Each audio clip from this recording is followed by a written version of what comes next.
Hello everyone, welcome back to the channel. So if you are looking for a time tracking application in 2026, you have probably come across Toggl Track, Clockify and the Harvest.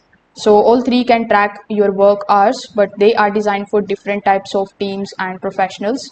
So let's compare them in this video. So if simplicity is your priority, Toggl Track stands out among all these three. The interface would be clean, easy to navigate, and it is going to let you start tracking time with just a few clicks. Clockify offers more features on the dashboard, which can feel slightly busier at first, but it is going to give you more tools to work with. Then we have Harvest that sits somewhere in the middle, balancing ease of use with business focused features.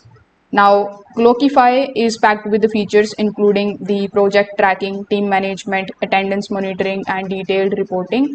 Toggl Track focuses on the accurate time tracking and productivity insights without overwhelming you with the options.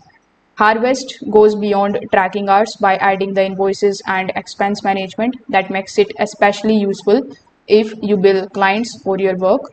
Now, if you are a freelancer, solo professionals, or you want a clean, distraction-free experience, Toggl Track is a great choice for you. If you are managing team and if you need advanced tracking features without spending too much, then Clockify delivers excellent value. If your work involves client billing, invoices, project budgets, Harvest can save you time by keeping everything in one platform. So if this video helped you understand this, make sure that you like this video and subscribe to the channel. Thanks for watching.